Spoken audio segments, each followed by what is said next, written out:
Hey, he's going to have a busy day today. Illinois takes on Iowa. Iowa, man, their coach is next on the line a little bit, isn't it? Yeah, it's kind of came out of nowhere, too. Yeah. Even the last couple of years, as they haven't been quite as good as they've been, everyone's like, he's fine. And now all of a sudden... Yeah, so that game, pre-game's at 10 o'clock and the kickoff's at 11. You'll like this. My grandson lives in Iowa now, likes Iowa because they have the same colors as Batman. Oh, hey. Is that what you want to hear? It makes sense to me. Okay. You know. Hey, let's shift some gears right now, and we're going to be talking with our good friend from Rockford Lutheran, Don Gillingham. He's the executive director, and there's some proposals going on in the IHSA that will affect private schools, and they've got a pretty good group that they're a part of that's discussing this matter. Hey, Don, how you doing today? Good morning. I'm doing pretty well. Tell us a little bit real quickly about ICOPS and what that is, real quick.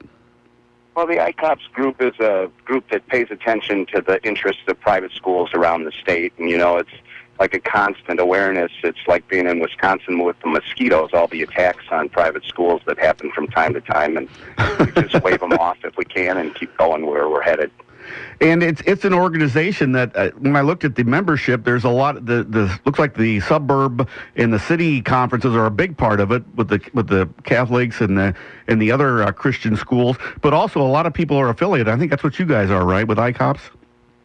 Yeah, we're glad to be associated with as many different learning groups as possible.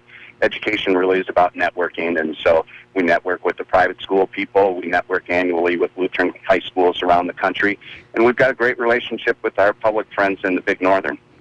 You guys bring up a lot of great points on the kind of the counter argument to the other side of what all the public schools say.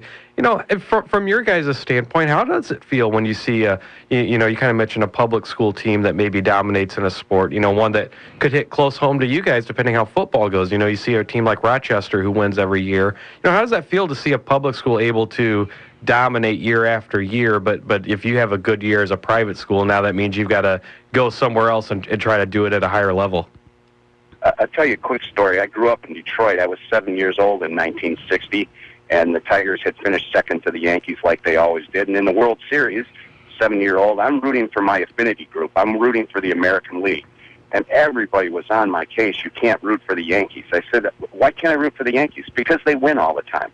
Let me understand this as a 7-year-old. You're supposed to win, right? So we're mad at them because they do what they're supposed to do? That doesn't make any sense. Mm-hmm. So we're happy to see the success of some of these places. There's no way to measure what it means to the city of Rochester and that surrounding area for their team to be good. They've created a culture of success and winning, and that's great for the whole state. When you look at all these things that come up, and it is geared towards the private schools, you guys sit down as a group, I think, and discuss some of this stuff. But you guys have gone through all these proposals and seen what's best for the private schools. I love it because there's a lot of states that have the same issue, but they're not organized on the private side. So you guys are kind of up on everything right now, and that helps you a lot as a school administrator. Well, it does, but by the same token, when you get all of our votes together, we're still not going to be able to withstand any movement by the public school that would really look to hurt private schools. And we don't see this like this. We see this as a way for people to keep tinkering. We had the Rose Bowl every year I would watch when the Big Ten played the Pac-10, and then we had the BCS, and now we've got this bowl championship series, and everyone thinks that it's going to change the world, and pretty much in sports, we tinker in the off season, so that's what's going on. People are tinkering with the ways that the teams compete. But you kind of mentioned, how it, for Rochester, it's great for their community and everything, and that's really what you guys are looking to do, for the private schools too, because, maybe you don't service the entire community, but you guys have your own community there, and it would be great to probably be able to build that same sense of, success, wouldn't it? Absolutely. It's fun for us. I will note that there was no one who wanted us to leave the conference or to be classified higher when we lost 75-0 to Oregon 2 years ago. Right. It's all cyclical. We kind of, in America, we kind of get after a guy who's been successful and see if we can level the playing field. And we're a large scope nation, and that's what we want to do. We want to make things even if we can. So we're just happy to be playing. The field is an extension of the classroom. And when you're the smart kid in class, everybody's looking at you and kind of smiling. And then you go to, when I go to math class, and I'm the dumb kid in class. So, it varies by sport and by season and by year. I think people don't recognize the huge disadvantages that we have in private school. I heard you talking earlier about taking the nice bus down to Gately Stadium. We are going to take a nice bus. But you know what? The Rockford Public Schools spent $250 million improving their facilities and building field houses that we could never dream of. And that's good for the community. We're very supportive of that. As a matter of fact, we've even sacrificed one of our former students to be the head of District 205.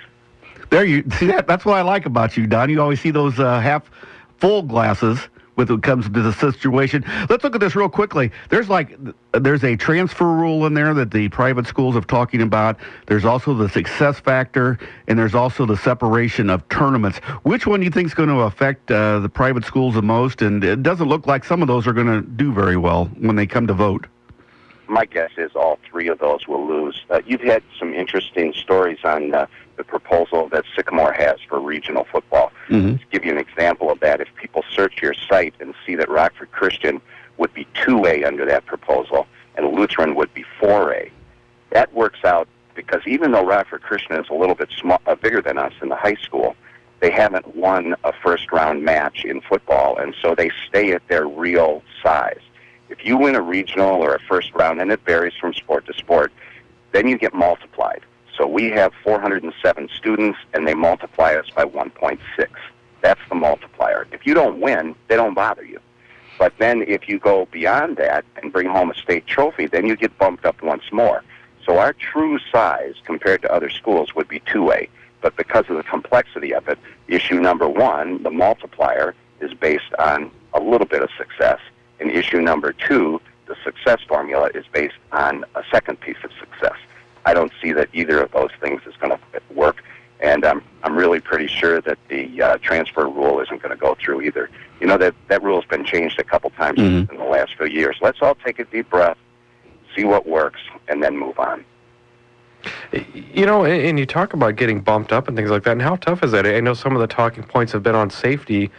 You know, when you are a 2A school and all of a sudden you have to, you know, maybe run up against a team in the playoffs, and granted you guys have won so far, but a team that just has a lot more kids to work with and depth and things like that, where, you know, that maybe things like injuries and things like that not only affect the game, but could be tougher for you guys just to have, you know, another team that has the ability to rest kids and things like that maybe you guys don't necessarily have.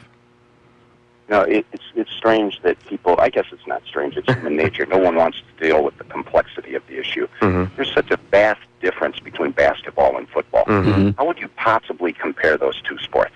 And yet we do the success factor and the multiplier on that. The other thing is, you know, Giancarlo just is going to sign a 13-year contract with the Miami Dolphins. If I had James Robinson in high school for 13 years, people would talk. Yes, they would. Our team turns over. Right. You know, when Demery Croft is gone at Portland, they'll find another quarterback, but he won't be a Minnesota recruit. And so actually what you're doing is you're saying, hey, last year your buddies were all successful. This year we're going to make it more difficult for you. Well, that doesn't seem fair, but it's the system and it's the way it goes. Now, when you have a consistent level of success, maybe it's appropriate to make a change, but I'll give you the story of in Addison, Illinois, Driscoll Catholic won 7 consecutive football championships in 3 different divisions. And the one year they didn't win, their school closed the next year. And so they had this consistent pattern, but wow, when they stopped winning, the world changed for them. Yeah, it did. So when you have a different group of kids, you have an entirely different basis. We're talking with Don Gillingham, the executive director at Rockford Lutheran. And there was another question comes up. You know, a lot of times people say, there's no problem between private and public schools. Things aren't, you know, as bad as everybody says they are. I guess all 50 states are wrong then. But anyway, there's a situation that came up. I wrote a little story about it, and it's kind of close to my heart. It's boys volleyball.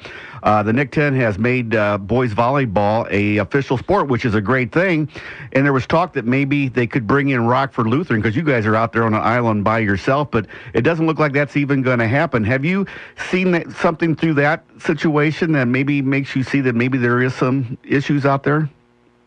You know what? We are so happy for a school of our size that in the spring we have track and we have baseball and we have volleyball for the kids. And so the fact that we're playing, you know, it's kind of like a family group.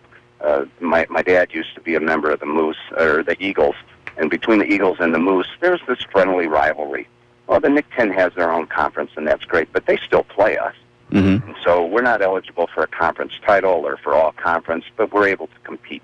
That's really what we want to do. We want to tell kids that the recognition is great, but the competition is what really matters. And so, would we like to be in for one sport? Yeah, we would have accepted a bid.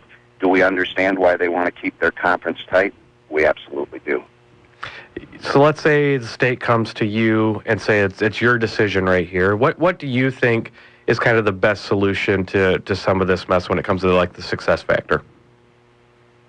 We really think that the success factor, if you listen to Tom Guzzi, he would really like to be playing bigger schools all the time with his basketball team, which, by the way, is a homegrown basketball team. Our first 3 starters were in 8th grade together and won the Lutheran state championship in basketball when they were together in our 8th grade school. So I think what you have to look at is, Tom always says, maybe there should be a penalty for the number of transfers you get. But the fact that Joe Kellen and Ryan Dolan have been with us for so long, and Nate Wheating is such a fixture and his family is so committed, we really don't feel we should get punished for that. Now, when we bring in a couple of transfers legally, we certainly think that maybe we would have to change a class level for that purpose. And you could do that at the beginning of year in each place. We've had a couple of players leave our school and go other places and be successful. And they've gone to public school. And if you see what's happening with the Auburn basketball team this year, they've been very successful attracting students and players to their program. Maybe that's where it needs to happen. And this is really an issue in Chicago public schools. Well, we're going to have to let you go. We got a hard break. But, Don, always enjoy talking with you.